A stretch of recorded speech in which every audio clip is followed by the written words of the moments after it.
Hello बच्चों, कैसे हैं आप। मेरी यही दुआ है, फिट रहें, मस्त रहें, पढ़ते रहें, आगे बढ़ते रहें। आज क्लास 12 फिजिक्स के थर्ड चैप्टर का 8th लेक्चर है। लेक्चर का नंबर 3.8। पिछले लेक्चर 3.7 में आपने पढ़ा ohmic and non ohmic conductor. आज का जो टॉपिक है वो टॉपिक बहुत ही सिंपल, बहुत ही आसान सा टॉपिक है internal resistance of a cell. आप छोटी क्लास से पढ़ते चले आ रहे हैं, ठीक है। तो यहां पर हम बात करेंगे सेल की इंटरनल रेजिस्टेंस के बारे में। देखो, सेल जो होता है वो सिंगल यूनिट होती है, और अगर हम बैटरी की बात करें तो battery is the combination of cells. Battery जो है सेल्स का कॉम्बिनेशन। जब एक से ज्यादा सेल कंबाइन कर देते हैं तो हम बोलते हैं ये बैटरी। समझ में आया नहीं है? इसीलिए जब उसका डायग्राम बनाते हैं तो इस तरीके से एक बना दिया, सिर्फ एक ये पॉजिटिव टर्मिनल, नेगेटिव टर्मिनल हमारा हो गया सेल। अगर एक से ज्यादा दो प्लेट्स हैं, अगर हमने ये एक प्लेट बनाई, फिर ये नेगेटिव बनाई, फिर एक पॉजिटिव बनाई, फिर एक नेगेटिव बनाई, तो ये ऐसे बना दिया, तो देखो दो प्लेट्स तो ये हो गई प्लस और माइनस, और फिर ये प्लस और माइनस, तो ये आपकी हो गई बैटरी, ये आपका हो गया सेल। समझ में आया? ठीक है। तो आज का टॉपिक बहुत आसान है, तो पहले समझना है क्या internal resistance of a cell. क्या होता है इंटरनल रेजिस्टेंस सेल की। सेल अगर बात करें तो आपने देखो आपके घर में बैटरी, जैसे बैटरी की बात हम करेंगे, क्योंकि बैटरी बोल दिया, battery is the combination of cells. तो आपके घर में जो इन्वर्टर में बैटरी यूज हो रही है वो आपने देखी होगी, उसमें दो टर्मिनल्स होते हैं, एक पॉजिटिव टर्मिनल, एक नेगेटिव। लिखा होता है, देखना बैटरी में को अगर आप ध्यान देखोगे तो इन्वर्टर से जो दो वायर आए हैं जो बैटरी में लग रहे हैं, तो इन्वर्टर से जो दो वायर आए हैं, इन्वर्टर पर भी लिखा हुआ है प्लस एंड माइनस। तो प्लस वाला इन्वर्टर का वायर आपको बैटरी के प्लस से लगाना है, माइनस वाला बैटरी के माइनस से लगाना है। तो जहां वो आप नट के साथ, नट बोल्ट के साथ कनेक्ट करते हो इन्वर्टर के वायर को बैटरी से, तो वो बैटरी का इलेक्ट्रोड होता है। तो बैटरी के दो इलेक्ट्रोड है, दो टर्मिनल, एक पॉजिटिव जिस पे प्लस का साइन है वो कहलाता है पॉजिटिव इलेक्ट्रोड, और जिस पे नेगेटिव का साइन है वो कहलाता है नेगेटिव इलेक्ट्रोड। इतनी बात समझ आ गई? तो जैसे सपोज कर लो यहां पर हमने मान लिया एक बैटरी है, इसके दो इलेक्ट्रोड्स हैं, ये पॉजिटिव इलेक्ट्रोड, ये नेगेटिव इलेक्ट्रोड, और इसके अंदर इलेक्ट्रोलाइट। तो जब इलेक्ट्रोलाइट की बात करेंगे तो थोड़ा सा मैं इलेक्ट्रोलाइट के बारे में बताऊंगा। इलेक्ट्रोलाइट में आपने पढ़ा होगा कि इलेक्ट्रोलाइट पहले दो तरीके के होते हैं, दो तरीके के, strong electrolyte and weak electrolyte. तो स्ट्रॉन्ग इलेक्ट्रोलाइट की अगर बात करें तो H2SO4 is a strong electrolyte. आप देख रहे होगे H2SO4 सल्फ्यूरिक एसिड जिसे बोलते हैं, वो स्ट्रॉन्ग इलेक्ट्रोलाइट है। अब किसे बोलते हैं स्ट्रॉन्ग इलेक्ट्रोलाइट? वो जिस इलेक्ट्रोलाइट से जब हम करंट पास करें तो 99.9% वो आयंस में टूट जाए, डिसोसिएट हो जाए आयंस में, उसे हम बोलते हैं स्ट्रॉन्ग इलेक्ट्रोलाइट। क्योंकि इलेक्ट्रोलाइट जब आयंस में डिसोसिएट होगा, आयंस में टूटेगा, तभी वो करंट को कंडक्ट करेगा, करंट को पास करेगा, तभी वो करंट को पास करेगा। तो इसलिए जरूरी है कि उस इलेक्ट्रोलाइट का आयंस में टूटना। अगर वो आयंस में नहीं टूटेगा तो वो करंट को पास नहीं करेगा या कम टूटेगा। मान लिया कोई इलेक्ट्रोलाइट दे लिया जो 100% या 99.9% या मोर देन 90%, हम बात कर ले 95%, जितने 90% ऊपर, मैक्सिमम वो आयंस में डिसोसिएट नहीं हो रहा है। मान लो वो 70% ही आयन में डिसोसिएट हुआ है, तो क्या होगा, 30% रह गया। तो जब वो आयन में 70% डिसोसिएट हुआ और 30% नहीं हुआ, तो वो उतनी अच्छी कंडक्टिविटी शो नहीं करेगा जितना कि 99.9% वाला करेगा। क्योंकि आयंस ही किसी इलेक्ट्रोलाइट में करंट को पास करने के लिए, उसमें करंट फ्लो कराने के लिए रिस्पॉन्सिबल होते हैं। अगर हम प्योर वाटर की बात करें तो प्योर वाटर में कोई आयंस नहीं होते, इसीलिए प्योर वाटर जो होता है इंसुलेटर होता है। अब देखो जो जिसमें इंप्योरिटी होती है, आपने देखा होगा बारिश के टाइम में क्या होता है, जब पानी हो जाता है तो गर्मी के टाइम अगर बारिश हो रही है तो आपने कभी कभी ऐसा केस सुना हुआ है, किसी की भैंस को करंट लग गया, वो भैंस मर गई, तो कैसे क्या हुआ? अभी तो हम बोल रहे हैं कि वाटर जो है प्योर वाटर वो तो इंसुलेटर है, लेकिन बारिश के टाइम में जब बारिश का पानी होता है तो वो जब बारिश का पानी जो होता है वो एसिडिक नेचर का होता है, उसमें बहुत सारी इंप्योरिटी, बहुत सारे आयंस प्रेजेंट होते हैं। तो इसीलिए क्या होता है, जब पोल, मान लो बिजली का पोल है वो गीला हो गया, उससे करंट नीचे आ गया, तो पानी है, पानी में वो करंट फैल जाता है, और वहां पर अगर कोई जानवर आ गया तो पता लगा भैंस चली गई, या कोई दूसरा भी जानवर चला गया तो उसे करंट लग जाता, वो मर जाता। तो आपको समझना है कि आयंस होना जरूरी है। तो जब आपने ये समझ लिया कि स्ट्रॉन्ग इलेक्ट्रोलाइट क्या होता है और वीक इलेक्ट्रोलाइट, तो स्ट्रॉन्ग इलेक्ट्रोलाइट में तो बता दिया मैंने H2SO4। अगर वीक इलेक्ट्रोलाइट की बात करें तो अमोनिया हो गया, कार्बोनिक एसिड हो गया, एसिटिक एसिड हो गया, ये एग्जांपल है वीक इलेक्ट्रोलाइट के, ठीक है। लेकिन आपको इतनी डिटेल में कुछ नहीं जाना है यहाँ पर, ये आपसे कोई नहीं पूछने वाला कि आप वीक इलेक्ट्रोलाइट के नाम लिखो, स्ट्रॉन्ग इलेक्ट्रोलाइट, क्योंकि फिजिक्स में बात कर रहे हैं तो यहाँ तो हम सिर्फ इंटरनल रेजिस्टेंस की बात करेंगे, ठीक है, मैंने बता दिया आपको। तो यहाँ पे क्या हो गया, तो इलेक्ट्रोलाइट जो नॉर्मली आपकी बैटरी में इलेक्ट्रोलाइट पड़ा हुआ होता है वो H2SO4 यानी सल्फ्यूरिक एसिड होता है, उसमें पानी भी मिला हुआ होता है, यानी कि उसमें वाटर या प्योर वाटर बोल सकते हैं या डिस्टिल्ड वाटर बोल सकते हैं, वो उसमें मिला हुआ होता है, ठीक है नहीं, वो मिक्सचर होता है। 1:4 का रेशियो होता है, 1 लीटर अगर उसमें H2SO4 है तो 3 लीटर वाटर होता है, यानी कि 1 पार्ट H2SO4 और 3 पार्ट क्या हो गया उसमें वाटर। इतना क्लियर हो गया। अब देखो क्या होता है, तो इसी तरीके से जो इलेक्ट्रोलाइट है उसकी भी कुछ ना कुछ रेजिस्टेंस होती है, इलेक्ट्रोलाइट है उसकी भी कुछ ना कुछ रेजिस्टेंस होती है। और ये जो इलेक्ट्रोड है ये जनरली क्या होते हैं, जिंक के बने हुए होते हैं, जिंक, ये जिंक के 2 इलेक्ट्रोड बने होते हैं। तो ये जो इतना बड़ा सा पीस, अगर मान लो ये इतना बड़ा इलेक्ट्रोड, एक पॉजिटिव इलेक्ट्रोड है और ये हमारा नेगेटिव इलेक्ट्रोड है, ये 2 इलेक्ट्रोड है। तो ये जो इलेक्ट्रोड है छोटा सा पार्ट है, भले ये छोटा सा पार्ट है, इस पार्ट की ये जिंक का बना हुआ है, इसकी कुछ तो रेजिस्टेंस होगी, ऐसा तो हो नहीं सकता इसकी जीरो रेजिस्टेंस हो, क्योंकि अगर इसकी जीरो रेजिस्टेंस हो गई तो इतने बड़े पार्ट की भी जीरो होगी, उससे बड़े पार्ट की भी। तो इसका मतलब ये इलेक्ट्रोड हम कितना ही बड़ा ले लें, इसका वायर बना ले जिस मटेरियल का बना, उस वायर की तो रेजिस्टेंस जीरो हो जाएगी, लेकिन ऐसा नहीं, कम छोटा पार्ट है, कम हो सकती है लेकिन होगी जरूर। तो इसकी भी रेजिस्टेंस, ये 2 इलेक्ट्रोड हैं, इस पार्ट की भी रेजिस्टेंस होगी, इसकी भी रेजिस्टेंस, सेम मटेरियल के बने हुए हैं दोनों, जिंक के बने हुए।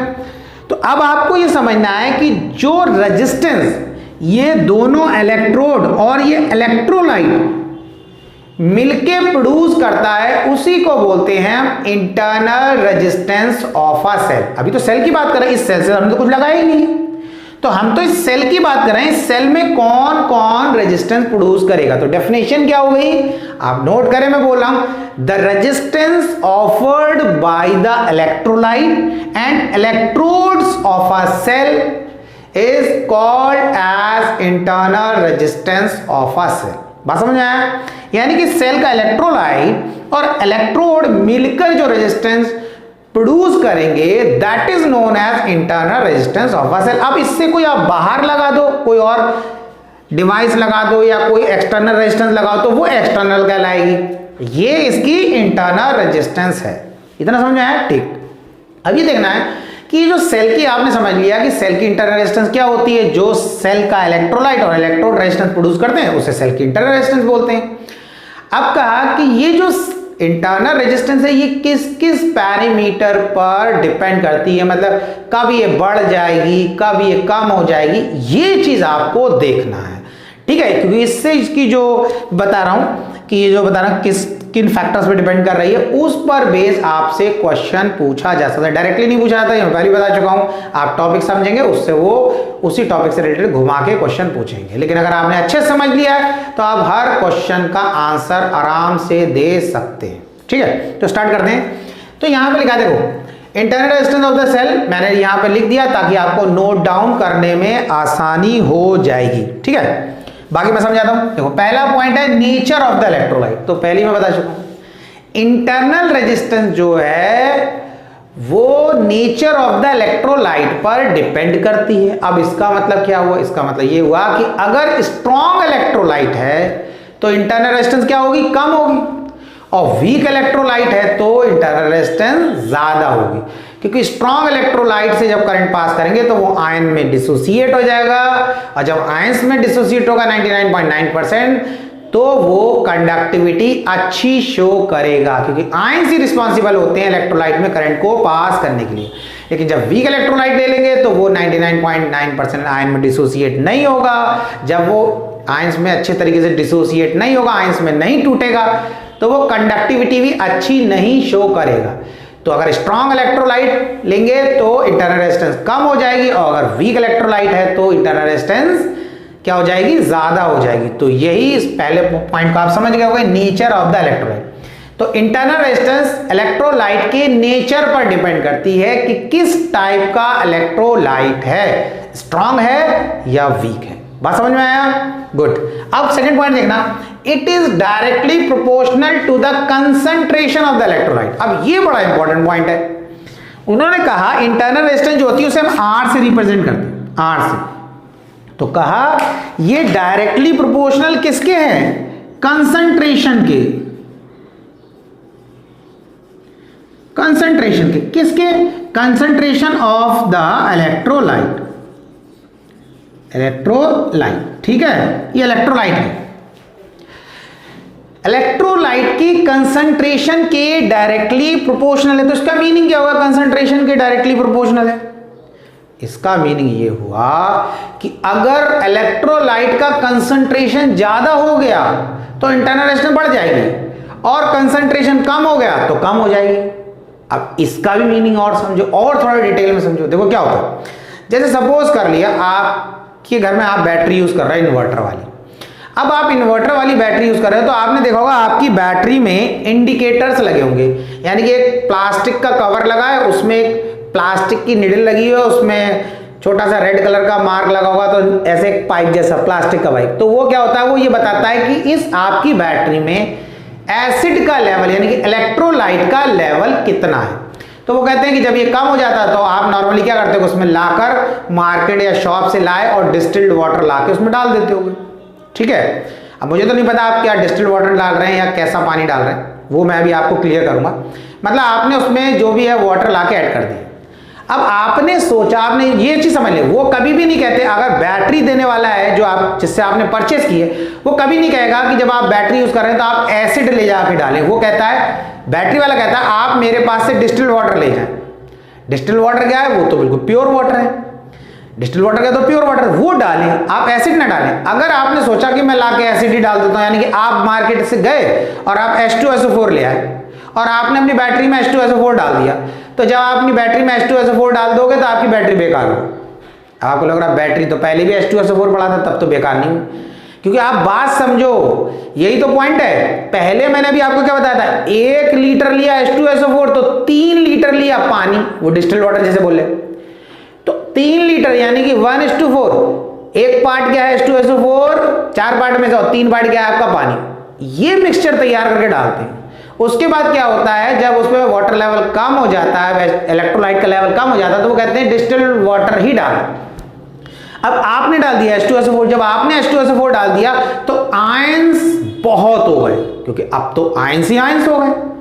तो क्या होगा, जब करंट पास करा तो H2SO4 आयन में टूटा, लेकिन टूटने के बाद उसे मूवमेंट की जगह ही नहीं है, वो हिल कहां पाएगा। जैसे कोई रूम है, आप ही जिस रूम में है, मान लो उसमें आपने 4 लोग को खड़ा कर दिया, हमने बोला चलो बच्चों मूवमेंट करो, तो बच्चा एक इधर जा रहा है, इधर जा रहा है, उधर जा रहा है। अब आपके रूम की कैपेसिटी जितनी भी है, मान लो आपके रूम की कैपेसिटी 20 है, अब मैंने उसमें खड़ा कर दिया 40 लोगों को, 40, अब 40 कैसे खड़े होंगे, बिल्कुल ऐसे स्ट्रेट खड़े हो जाएंगे, अब हिलने की जगह नहीं। अब 40 को, कैपेसिटी तो 20 की थी, 20 में थोड़ा थोड़ा स्पेस रह जाता, मैंने उसे भर दिया कितना, 40 को। जब 40 को भर दिया, मैं कह रहा हूं चलो सब के सब टहलो, घूमो, तो वो कहेंगे कहां घूमो, इधर हिलने की जगह नहीं है, ऐसे खड़े, इधर भी खड़ा, इधर भी खड़ा, आगे भी खड़ा, पीछे भी खड़ा। तो वही चीज समझना, जब आप H2SO4 ज्यादा डाल दोगे तो क्या होगा, आयन का कंसंट्रेशन बहुत ज्यादा हो जाएगा। अब आयन H2SO4 आयन में टूटेगा तो, लेकिन उसको हिलने की जगह ही नहीं, जब वो मूवमेंट नहीं करेगा तो करंट कहां से पास होगा। वही चीज, किसी कंडक्टर में इलेक्ट्रॉन तो है लेकिन वो मूवमेंट नहीं कर रहा, वो तो वहीं का वहीं रुका हुआ है, तो वो मटेरियल करंट को पास नहीं कर सकता। जब इलेक्ट्रॉन फ्री होगा, उस कंडक्टर में घूम सकता है इधर उधर इधर उधर, तभी वो करंट को पास करेगा। तो ये सिंपल सा चीज क्या है, इट इज यानी कि इंटरनल रेजिस्टेंस जो है डायरेक्टली प्रोपोर्शनल है कंसंट्रेशन ऑफ द इलेक्ट्रोलाइट। अगर इलेक्ट्रोलाइट ज्यादा हो गया तो इंटरनल रेजिस्टेंस बैटरी की बढ़ जाएगी, आपकी बैटरी सही बैकअप नहीं देगी। बात समझ में आया। तो इसीलिए आपको जब आपकी बैटरी में इलेक्ट्रोलाइट का लेवल कम हो जाता है तो आपको उसमें पानी डालना है, ना कि H2SO4 लाके डाल देना है। और एक बात बता दूं, आप कई लोग जो होता है डिस्टिल्ड वाटर भी ला के डालते हैं, तो ठीक है, लेकिन आप डिस्टिल्ड वाटर की जगह पर अपने घर में जो प्योर वाटर है, मतलब साफ पानी, उसको आप उसमें डाल सकते हैं, उसमें कोई प्रॉब्लम नहीं होती है। आप आरओ का पानी है, आपके घर में फिल्टर लगा हुआ है, जो पानी आप पी लेते हैं साफ सुथरा पानी, वो आप अपनी बैटरी में डाल दें, आपकी बैटरी बिल्कुल फर्स्ट क्लास चलेगी। मैं तो अपनी बैटरी में, मेरे घर में जो बैटरी यूज होती है, मैं उसमें वही जो भी मेरे घर में फिल्टर लगा हुआ है, मैं उसी का पानी उसमें रेगुलरली डालता रहता हूं, तो वो डालने से मेरे को कोई प्रॉब्लम नहीं। तो आप भी डाल सकते हैं। तो अगर आप उसमें डालेंगे तो आप जो डिस्टिल्ड वाटर लेके आ रहे हैं मार्केट से खरीद कर, 100 रुपए की बॉटल या 150 रुपए की, जो भी आपको देता हो, मुझे नहीं पता कितने की देता है, तो वो आपके पैसे बच जाएंगे। आप अपने घर का आरओ का पानी आराम से डाल सकते हैं, उसमें कोई प्रॉब्लम नहीं। मैंने कहा जिस पानी को आप पी सकते हैं, आप खुद सोचो, जिसको आप पी सकते हो, तो बैटरी में भी डाल सकते हो उसमें आराम से, ठीक है ना, ठीक है, नो प्रॉब्लम। तो आप उसको उसमें डाल सकते हैं। तो ये हो गया। तो आपको समझ में आया, कंसंट्रेशन बढ़ेगा तो सेल की इंटरनल रेजिस्टेंस बढ़ जाएगी, तो इसलिए कभी उसमें H2SO4 ना डालें, उसमें पानी डालें। तो ये दूसरा पॉइंट आपको समझ में आ गया। अब तीसरा है, it is directly proportional to the distance between two electrodes. ये तो बड़ा आसान है। ये मान लिया आपका पॉजिटिव इलेक्ट्रोड है रेड कलर का, ये आपका नेगेटिव इलेक्ट्रोड, इनके बीच में अभी कुछ डिस्टेंस है। अब कुछ सेल की इंटरनल रेजिस्टेंस तो होना ही है, आपने डिस्टेंस बढ़ा दिया तो इंटरनल रेजिस्टेंस बढ़ जाएगी, और बढ़ा दिया और बढ़ जाएगी, इसको कम कर दिया तो इंटरनल रेजिस्टेंस कम हो जाएगी। तो दो इलेक्ट्रोड के बीच में जितना कम डिस्टेंस होगा उतनी इंटरनल रेजिस्टेंस कम होगी, और दो इलेक्ट्रोड के बीच में जितना ज्यादा डिस्टेंस होगा उतनी इंटरनल रेजिस्टेंस ज्यादा होगी। ये समझ में आ गया। तो ये आपका थर्ड पॉइंट हो गया। अब आप देखें फोर्थ पॉइंट। फोर्थ पॉइंट है, it varies inversely as common area of the electrodes emerge in the electrolyte। इसका मतलब क्या हुआ? वो ये कह रहे हैं कि जैसे कि आपने एक बैटरी ले लिया, उसमें दो इलेक्ट्रोड हैं, ठीक है, तो जब हम डालते हैं इसमें कोई भी इलेक्ट्रोलाइट, तो क्या हो गया, इतना पार्ट। अब इतना पार्ट समझना बड़ा आसान सा है, कोई टिपिकल नहीं है। अब ये जो लाइन दिखाया गया, ये क्या, ये हमारा इलेक्ट्रोलाइट है। ये जो मैं रेड कलर की लाइन दिखा रहा हूं, ये हमारा क्या, इलेक्ट्रोलाइट है। तो इतना इलेक्ट्रोड, यानी कि रेड लाइन के ऊपर जो इलेक्ट्रोड है वो तो इलेक्ट्रोलाइट के ऊपर है, और रेड लाइन के नीचे जो ये इतना पार्ट है, ये पार्ट इस इलेक्ट्रोड का इलेक्ट्रोलाइट के अंदर है। ये जो इतना पार्ट है नीचे वाला, इस हॉरिजेंटल रेड लाइन के नीचे का पार्ट, यानी कि ये हॉरिजेंटल रेड लाइन किसको रिप्रेजेंट कर रही है, इलेक्ट्रोलाइट को, यानी कि H2SO4, ये हमारा H2SO4 भरा हुआ है। तो ये कह रहे हैं कि अब इतना पार्ट, जितना मैंने इस तरीके से जिगजैग बना दिया, इतना पार्ट इस इलेक्ट्रोड का इलेक्ट्रोलाइट के अंदर है। अब मान लिया इतना पार्ट इलेक्ट्रोलाइट के अंदर है, ये नीचे वाला, तो इसका कुछ एरिया होगा, इसका कुछ एरिया होगा। तो उन्होंने कहा इस जो इंटरनल रेजिस्टेंस है सेल की, वो इनवर्सली प्रोपोर्शनल है किसके, जो सरफेस एरिया इलेक्ट्रोलाइट के अंदर है। जो सरफेस एरिया इलेक्ट्रोड का इलेक्ट्रोलाइट के अंदर है, यानी कि जितना पार्ट, बस इतना पार्ट अंदर होगा तो कुछ इंटरनल रेजिस्टेंस होगी। अगर इतना पार्ट अंदर हो गया इलेक्ट्रोलाइट के, तो सरफेस एरिया बढ़ गया, तो इंटरनल रेजिस्टेंस पहले से क्या हो जाएगी, कम हो जाएगी। यानी कि जितना इलेक्ट्रोड इलेक्ट्रोलाइट के अंदर ज्यादा डूबा हुआ होगा, उतना ही हम बोलेंगे उसका ज्यादा सरफेस एरिया इलेक्ट्रोलाइट के अंदर है, उतना ही उस सेल की इंटरनल रेजिस्टेंस कम होगी। बात समझ में आया? इनवर्सली प्रोपोर्शनल की इंटरनल रेजिस्टेंस जो है स्मॉल r जो है इनवर्सली प्रोपोर्शनल टू एरिया के। ये एरिया कौन सा है, इलेक्ट्रोलाइट, इलेक्ट्रोड का वो पार्ट का एरिया जो कि इलेक्ट्रोलाइट के अंदर है। जैसे मैंने बताया इतना पार्ट है तो इतना पार्ट अंदर है, ऐसे कर दिया इतना। तो इसीलिए क्या होता है, आपने देखा होगा आपकी बैटरी में एसिड कम हो जाए, यानी कि इलेक्ट्रोलाइट कम हो जाए, तो आपकी बैटरी की इंटरनल रेजिस्टेंस बढ़ जाती है, तो आपकी बैटरी उतना बैकअप नहीं देती है। तो इसीलिए आप अपनी बैटरी से 100% परफॉर्मेंस चाहते हैं और अच्छी परफॉर्मेंस चाहते हैं, तो आप रेगुलरली उसमें इलेक्ट्रोलाइट चेक करते रहें, और आपको लग रहा है वो इलेक्ट्रोलाइट कम हो गया, तो आप उसमें, जैसे मैंने बताया, उसमें प्योर वाटर या फिल्टर वाटर डाल दें। जब डाल देंगे तो दोनों इलेक्ट्रोड क्या रहेंगे, बिल्कुल मैक्सिमम जितने वो डिप्ड रहते हैं इलेक्ट्रोलाइट के अंदर उतने रहेंगे, और जितने वो ज़्यादा डिप्ड रहेंगे उतना ही क्या हो जाएगा, इंटरनल रेजिस्टेंस बैटरी की कम हो जाएगी, और बैटरी आपको अच्छी परफॉर्मेंस, अच्छा बैकअप देगी। इतना क्लियर हो गया? ठीक, तो ये आपका 4th पॉइंट होगा। और लास्ट पॉइंट है, it increases with decrease in temperature. कह रहे हैं इंटरनल रेजिस्टेंस इंक्रीज कब होती, अगर इलेक्ट्रोलाइट का टेम्परेचर डिक्रीज हो जाए। अब ऐसा कैसे हो गया, देखो समझना, आयंस हैं, जब इलेक्ट्रोलाइट का टेम्परेचर बढ़ता है, आप किसी भी चीज को बॉयल करते हैं तो क्या होता है, आप नॉर्मल बात कर लो, किसी को बॉयल कर रहे हैं तो उस लिक्विड के मॉलिक्यूल में क्या होता है, काइनेटिक एनर्जी ज्यादा आ जाती है।